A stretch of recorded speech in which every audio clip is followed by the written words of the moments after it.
আরেকটা হলো আল্লাযীনা হুম আনিল লাগবি মুরিদুন।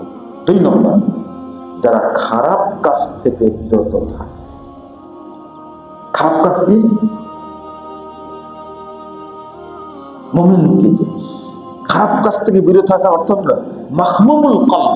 রাসূল সাল্লাল্লাহু আলাইহি ওয়াসাল্লাম বলছেন ওয়া তাকিয়ুন নাকিয়্যু লা ইসমা ফীহি ওয়ালা বাগিয়া ওয়ালা হাসাদ।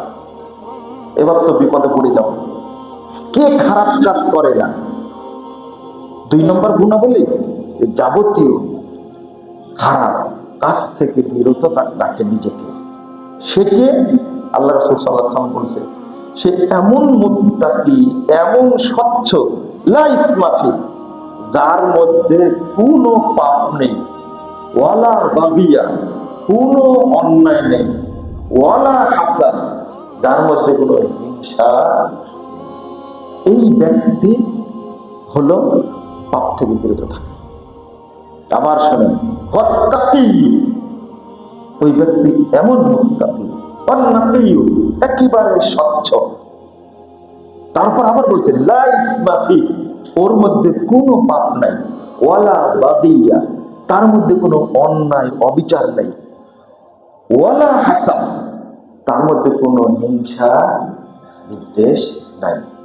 এই ব্যক্তি পাপ থেকে বিরত থাকে। আল্লাহ রাসূল সাল্লাল্লাহু আলাইহি ওয়াসাল্লাম বলেছেন গিররুন কারিবুন লাইয়িন হাইয়্যুন, যারা পাপ থেকে বিরত থাকে তারা একেবারে স্বচ্ছ, নম্র, ভদ্র, একেবারে নমনীয়।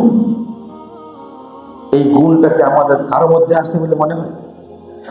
পাপ নাই কারো মধ্যে, এমন লোক নাই। কিন্তু মুহাম্মদ রাসূলুল্লাহ সাল্লাল্লাহু আলাইহি ওয়াসাল্লাম বলছেন ওয়াল্লাযীনা হুম আনিল লাগবি মুরিদুন, যে পাপ থেকে বিরতি থাকে তার পরিচয়টা কি? হিংসা নাই, অন্যায় নাই, অবিচার নাই, পাপ নাই, ওই ব্যক্তি মুমিন। এরপর আল্লাহ বলছেন ওয়াল্লাযীনা হুম লিয-যাকাতি ফাইলুন, যারা যাকাত দান করে। তাহলে 3টা হলো।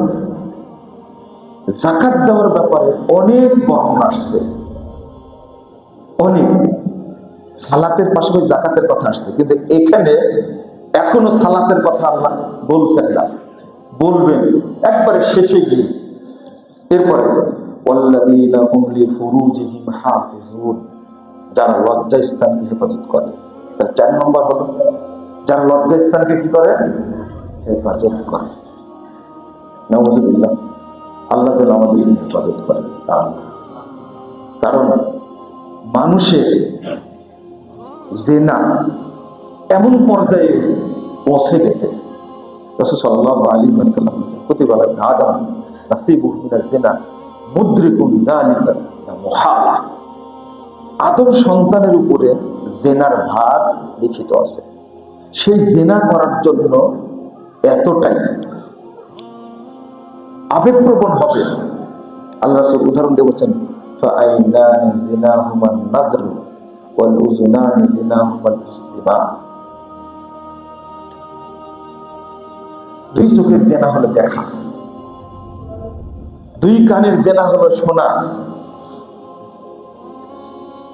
ওয়ালিয়াদু জিনাহাল বাতশ, হাতের জেনা হলো স্পর্শ করা, আর মুখের জেনা হলো কথা বলা। এরপরে হলো অরের জেনা হলো খোটা, পায়ের জেনা হলো হেঁটে যাওয়া। তবে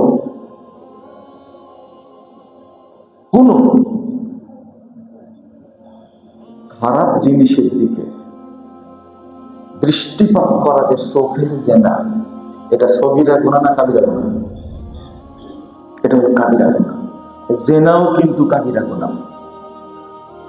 তাহলে লজ্জা স্থানকে হেফাজত করার কথা আল্লাহ রাব্বুল আলামিন বললেন, হাদিসের শেষে আসছে তার লজ্জা স্থান এটাকে সত্য বা মিথ্যা বলে প্রমাণ করে। ওটা হলো শেষ স্তর।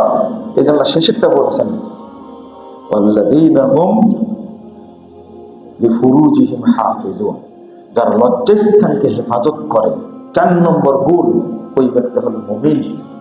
এবার চিন্তা করে দেখুন, যদি এই গুণটা থাকতো তাহলে বাংলাদেশে এত ধর্ষণের ঘটনা ঘটতো না।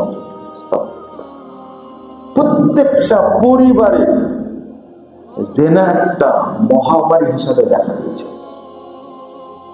এই যে বয়ফ্রেন্ড আর গার্লফ্রেন্ড, এই যে নোংরা সংস্কৃতি, পাশ্চাত্যের ধ্বংসাত্মক নীতি আমাদের দেশে চালু করেছে।